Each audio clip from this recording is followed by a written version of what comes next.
What I would say is vocabulary is so important because of comprehension. Without comprehension, children can't learn any subject well, and without vocabulary, they can't comprehend. They'll always be on the back foot.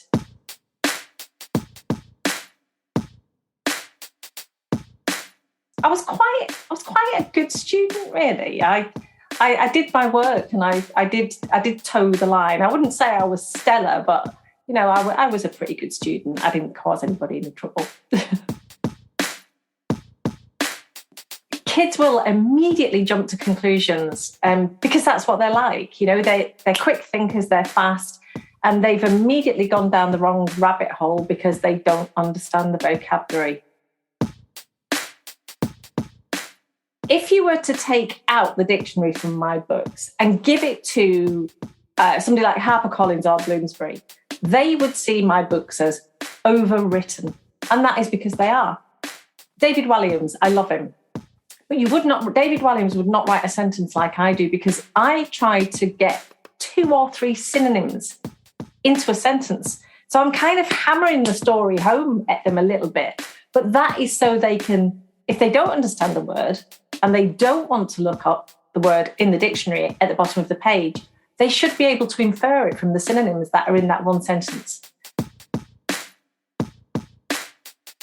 So my books basically have that dictionary on every page. So if a child wants to look up a word, and I'm not saying they absolutely should not look up every word, nor should they feel they have to learn every word. It's there if they want to look it up. Especially my son, he still doesn't read. I think he's only ever read 3 books, and they're all mine.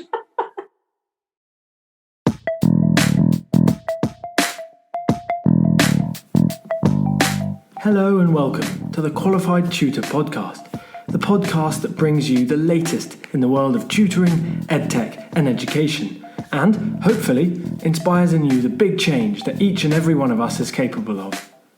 Qualified Tutor is an industry-leading tutor training organisation and online tutoring community for thousands of tutors around the world.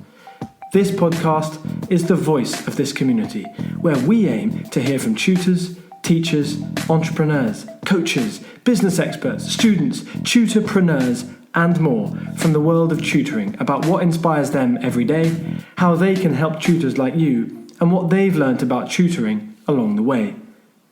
The question is, what will you learn today? Hello and welcome to the 115th episode of the Qualified Tutor podcast.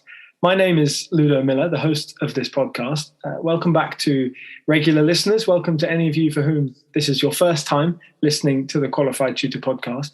And of course, a huge welcome to our guest today, Sheena Ager. Welcome, Sheena. Oh, thank you so much for inviting me onto the show, Ludo. It's really exciting. I hope so. We've got a great conversation in store. Now, for listeners who haven't heard of Sheena, I imagine many of you have, because Sheena is in lots of the online tutoring groups that many of our listeners are in too. But as a little background for those of you who don't know Sheena, Sheena hails from Manchester, England, and then on to Anglesey on the northwest coast of Wales, and is a self-proclaimed podcast addict, which can only help today's conversation. And Sheena is the author of 5 vocabulary novels, a term that she coined, as well as 5 accompanying workbooks with more of both sets of works, the novels and the workbooks, coming over the next few months. Sheena wrote the first book, Tangled Time, part of the Cadwaladr Quests serial, with and for her reluctant reader's son. We'll be getting into that a little bit more over the course of the next 20 minutes or so, back when he was studying for the 11 plus. Now, off the back of the success of this book, Sheena then turned the Cadwaladr Quests into a trilogy aimed at year 4 and year 5 students. That's 8 to 10-year-olds.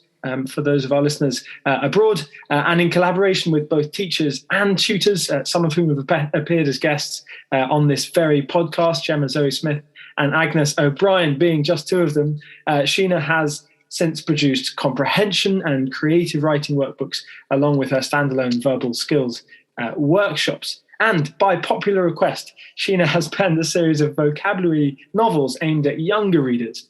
So Sheena wrote the Cadwaladr Chronicles, which is a 4-book serial aimed at year 4 children. So that's around 8 years old, with, as I mentioned, other exciting works to come, which we'll talk a bit about at the end of this podcast. So this episode will be about the power of vocabulary in the progress of children's literacy skills, creativity, and confidence. I cannot wait to get into the conversation. Sheena, how are you doing today? Yeah, I'm good, thanks. Got a daughter doing A-levels, so it's all quite busy in our house at the moment. No, but I'm very good, thank you. And that was an amazing intro. Thank you, Luda. I'm very impressed. No, we, for regular listeners of this podcast, including yourself, Sheena, you'll know that we like to kick things off with a new popular segment that I introduced so that you could get a better understanding of our guests. Now, Sheena, I gather that the location of school reports was not quite so successful, but you do have a tale or two for us. Well, yeah, unfortunately, I'm quite old, so school reports are buried somewhere, but they were lost in a messy parental divorce. However, and this is not great testament to my English skills. The only thing that I have is a wonderful letter that my PE teacher, the lovely Mrs. Lloyd, sent to me after I left school, basically saying that I could be her right wing at any time because my hockey was clearly better than my English. So that's the only thing that I have left over from actual school reports. I think I've still got certificates somewhere, but yeah, that's it, I'm afraid. But I was quite a good student, really. I did my work, and I did toe the line. I wouldn't say I was stellar, but I was a pretty good student. I didn't cause anybody any trouble. Were you a better hockey player than you were a student?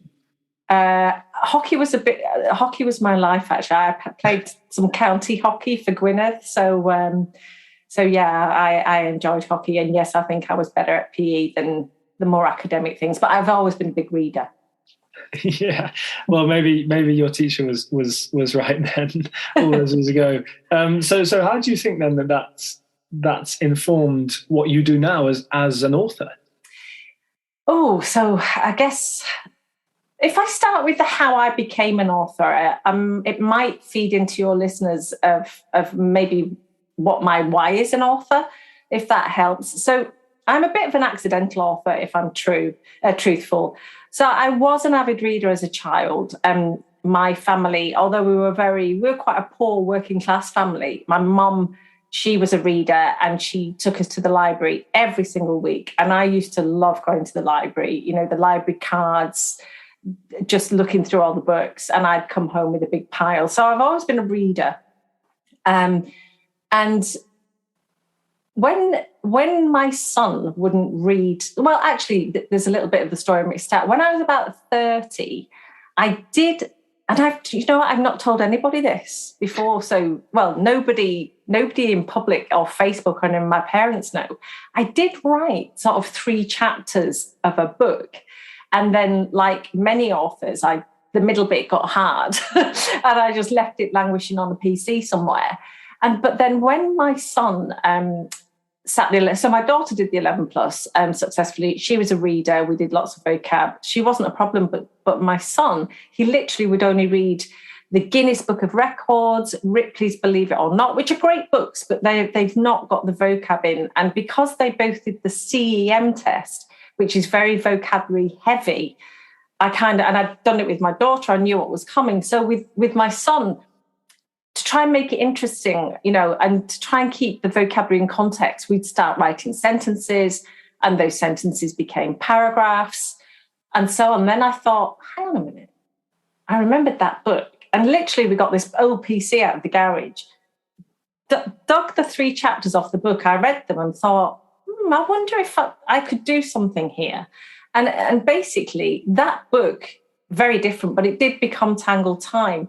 And I kind of wrote it with my son, for my son. He became my beta reader for it. Well, he was my alpha reader, really. So he would read it, and then he actually started editing it with me, and he enjoyed it. And that became Tangled Time. So that was kind of how I became an author. But the why I like it now is I actually really enjoy liaising with the parents and the kids. I think I'm quite sociable. So, I mean, I didn't realize how much I would need to be involved with social media at first, but that it kind of just fell into place, and it's like I became friendly with people like Agnes, who's also very sociable as well. So I really enjoy helping the parents, but also I like the kids.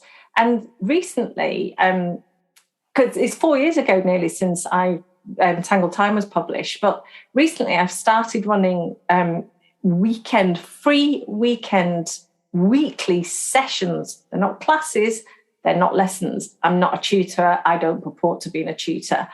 But I run these free Zoom lessons with the kids, and all they need is a copy of the book, and they come on, we all get on a Zoom call, they all take turns in reading, and then we all discuss the text. And I really, really focus on teaching them inference, because that's where they tend to struggle. And then we talk about the vocabulary. And I mean, obviously, nobody knows the books as I do. So, and the kids like it, and we have a good laugh, and it's really casual. And I pull lots of funny faces and make lots of noises. And that's how they remember the vocab.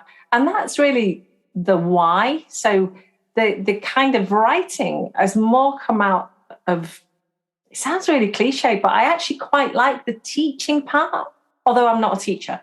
So, but I enjoy that. And I guess that's my why, really, and why everything's fed into what I do. So continuing the why theme, and given that was a wholly complete answer, Sheena, why then is vocabulary such a key part of a child's skill set? So obviously I can only talk from my experience as a parent, putting these kids through these tests, as an author, writing for them. And from my own experience, I can't speak from being a teacher in the Key Stage 2 system. But what I would say is vocabulary is so important because of comprehension. Without comprehension, children can't learn any subject well. And without vocabulary, they can't comprehend. They'll always be on the back foot in the classroom without vocabulary. And, I'm sure a lot of them would sit there and not put their hands up because they're embarrassed, and so on and so on. I don't think that's so much the case for kids sitting 11 plus, because obviously their parents are coming from a different angle and they know what they need. But yeah, I think it's all about comprehension. And just recently, I was reading Alex Quigley's Closing the Vocabulary Gap book, which is for teachers, a great book. And he does an exercise in there where a year 6 SATs reading comprehension has quite a lot of the words redacted, and to prove how much a child needs to understand to be able to comprehend comfortably.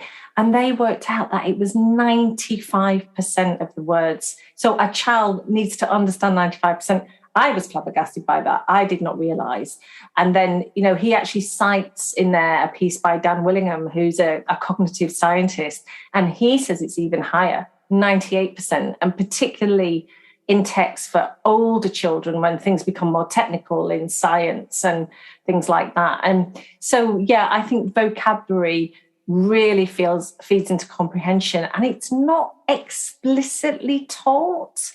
I believe, I don't want to step on anybody's toes, but it's not explicitly taught in state schools per se, whereas with the 11 plus, it is, and it has to be, because these kids are just not going to pass otherwise. So, yeah, I think it's all about understanding, Ludo. Those are really, I guess, not shocking numbers because shocked me. Makes sense, but shocking that that's not seen as kind of widely known or not widely understood. Well, Alex Quigley's book, I don't know bang on about it, but he's all for.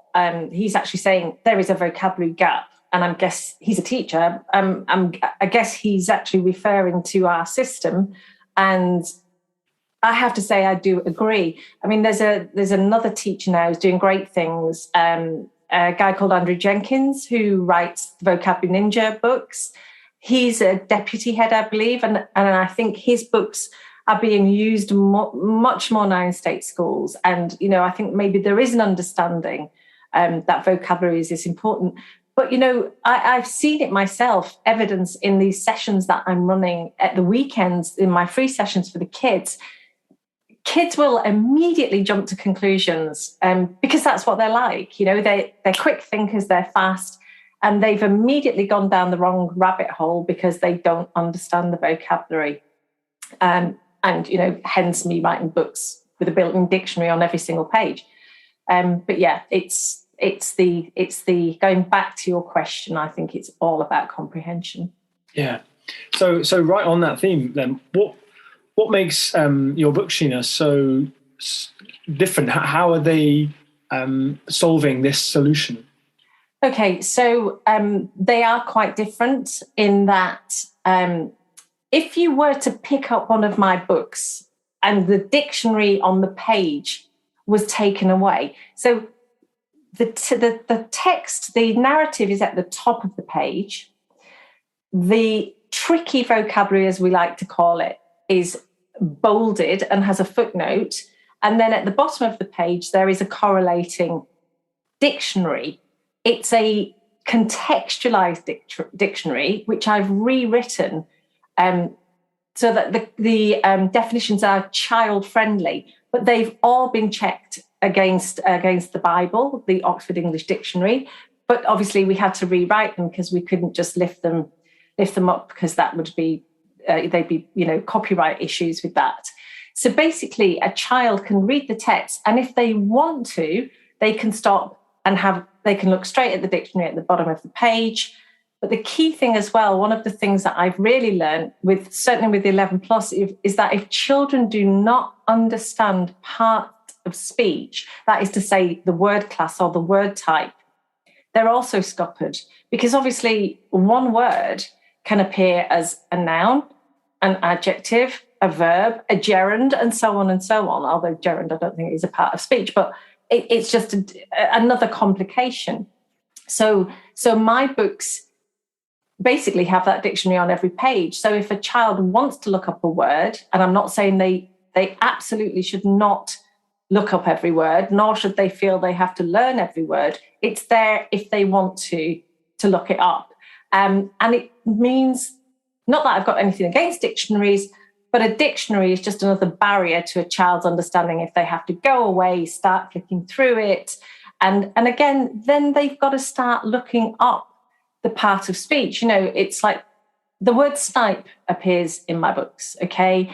But it appears in the context of a verb, of a child making a petty or snide attack. Now, if a child looks up the word snipe in a dictionary, they have to know the context, because, you know, it could mean to shoot from a secret place. Snipe can also mean to outdo somebody at an auction at the last minute. So a child's got to have an amazing understanding before they even choose the word and define what it means. So my books, they don't have to do that, okay? And Kindle actually does that as well, but Kindle doesn't give them the contextualized word. They have to choose it.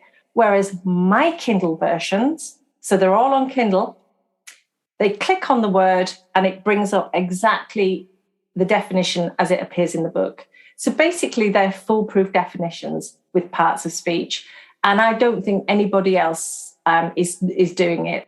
And then there's workbooks that actually go with the novels. So again, I don't think there's kind of any other novels out there that have got dedicated workbooks. So the child can read the chapter, do creative writing pieces. The creative writing pieces have got answers and marking guides, which was written with a qualified teacher. And that's, you know, I don't think there's anything else like that out there really. So yeah, that's how they're different.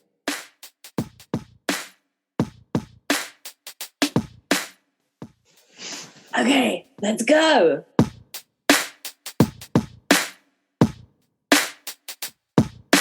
Welcome everyone to this, the 11 a.m. event on Monday the 24th of January at the Love Tutoring Festival.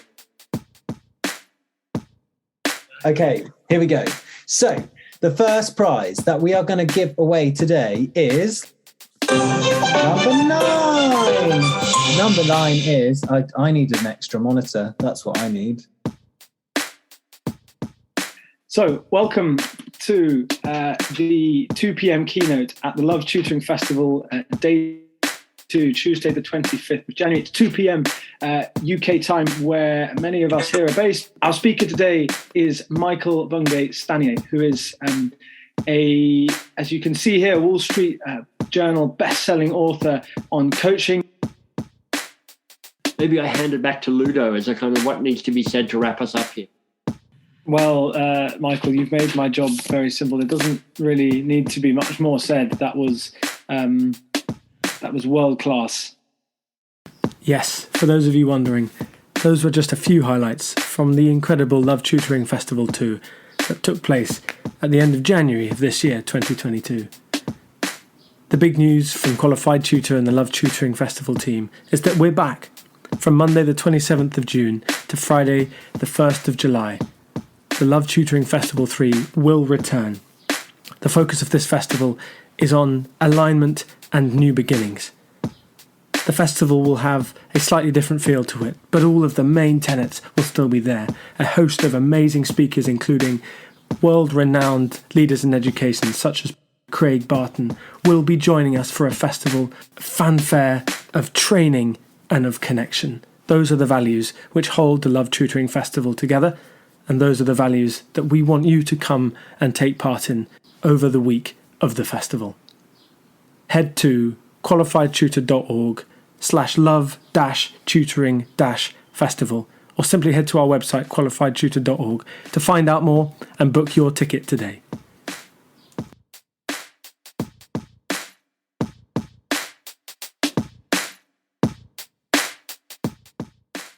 I feel like the kids reading and absorbing the Cadwaladr books and the workbooks that go alongside are not just learning about vocabulary, they're learning other skills, aren't they? What have you heard or seen are the kind of other skills that kids are learning as part of reading these books? So I think the skills that they get, there's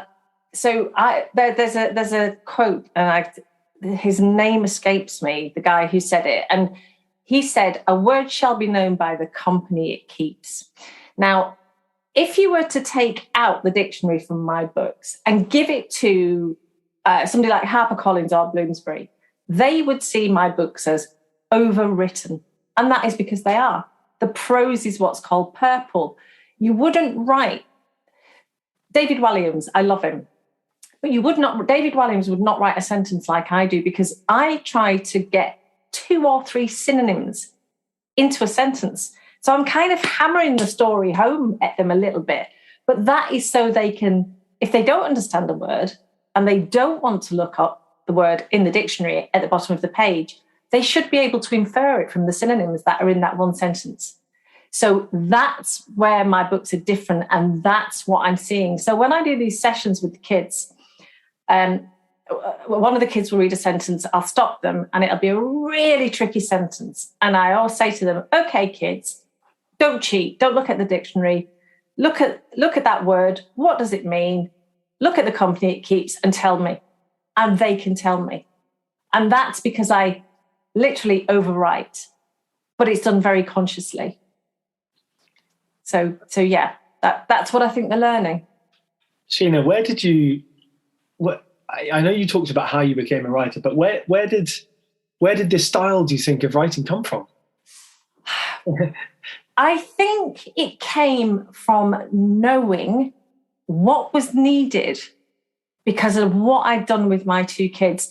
So what happened with my oldest, she was sitting for Kendrick, and my boys at Reading. Now, they're called, I hate this term, super selectives. And it's not because the kids are any cleverer. It's just that there's no places. So 1,500 kids go for 96 places. And you can't just get in with a pass mark. You have to get in with a stellar pass mark. And with the CEM test, 50% in this area, 50% of the marks were all verbal skills. And my daughter, when she started, the board was GL, which is not quite so vocab heavy, although it is now, but it wasn't then back in the day. And because there was no Facebook groups, because I wasn't even on Facebook then, I was really behind the times. And come the April, so April, May, June, July, August, September, see, I'm not good at maths, I have to count on my hands.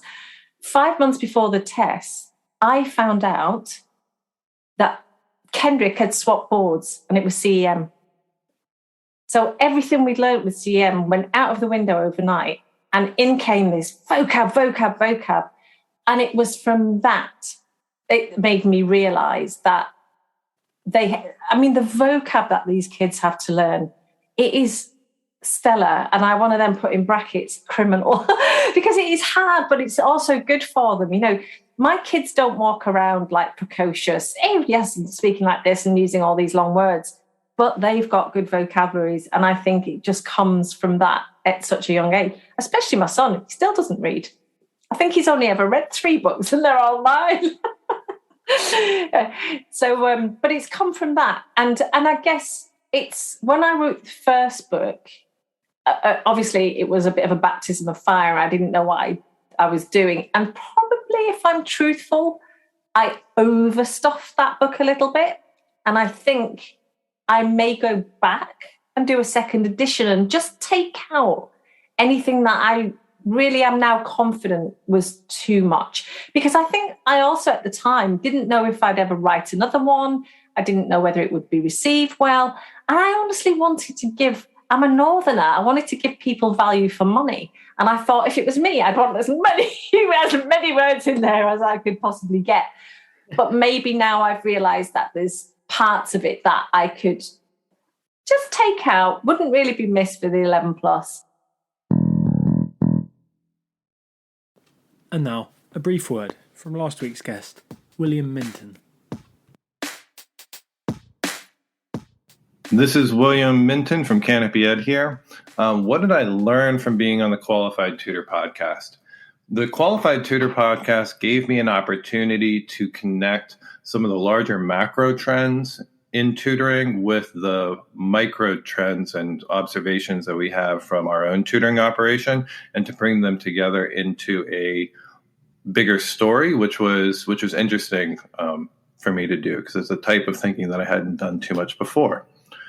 What I enjoyed about being a guest on the podcast, I enjoyed talking with Ludo. Ludo is authentically curious and really wants to know and to learn and to connect on an authentic human level. So it was a pleasure talking with Ludo for some of those reasons. And what I would say to a future guest is prepare, know what you want to say, you have ideas to share, otherwise you wouldn't have been invited, and then relax. That's all. Thank you.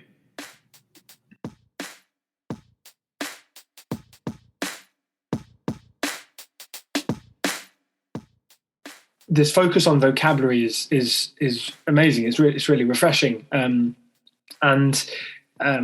for those of our listeners who want to dive into the Cadwaladr Quests, I'd be surprised if you didn't want to at least check them out after this conversation. The links to those will be in the show notes below. But I gather there's more to come, Sheena. What's next for you? So I'm finalising. So the Cadwaladr Chronicles, the books that parents asked me to write for the younger kids, they're actual prequels.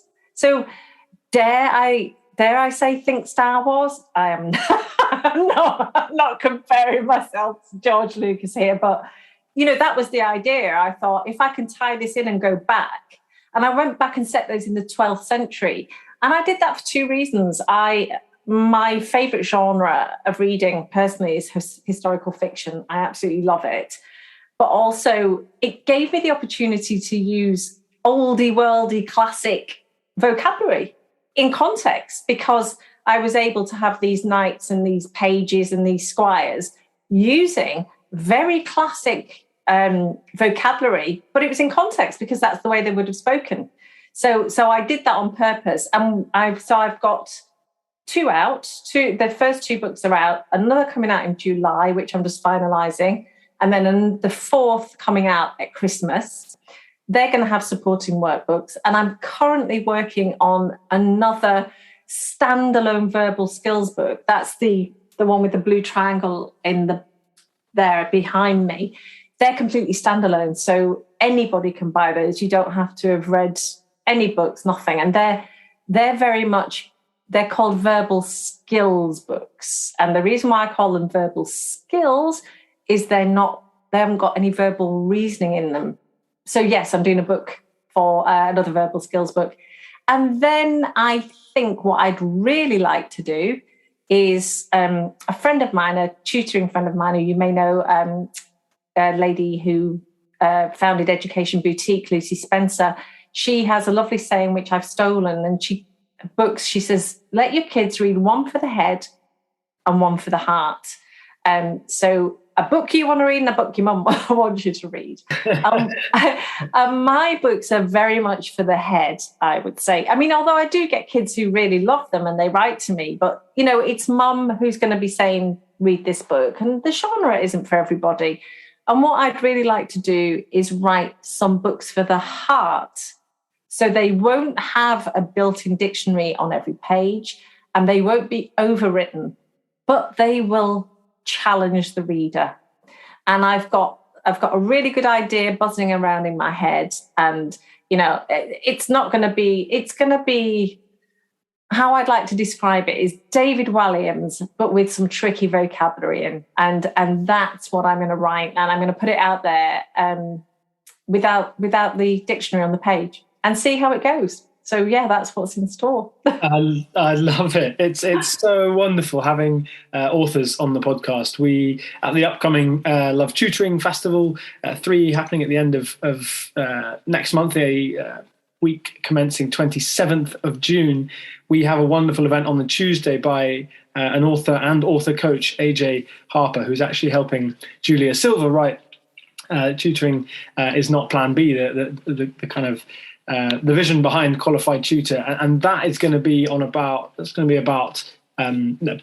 business publishing and authorship as a part of your business. So it's a very strong message, I think, and I think that what you're showing, Sheena, is that it is a hugely important part of learning is books, and through these books vocabulary can be really targeted, which helps students across all subjects, not just in English. So thank you so much for coming on, Sheena. If there's one final question, it is what is the best way for people to get in touch with you right after this? Well, thanks again for inviting me onto the show. It's been great, and I know I can talk a lot. The best place for people to find me, if they want to know more about the books, it's probably my website, which is just Slager, that's slager.co.uk. But I'm Slager author on all social media platforms, including, dare I say now, TikTok, which is such a hoot. And I have a very big presence on Facebook. I've got my own Facebook group. I'm not so good on Twitter, but I am there. But Facebook probably, and my website, Ludo. Yeah. Wonderful. Well, there we go. That is your next step, listeners. Thank you very much for joining us for this 115th episode, and we will see you all next time. Thank you very much again, Sheena. Thank you. Thank you. Bye. Bye.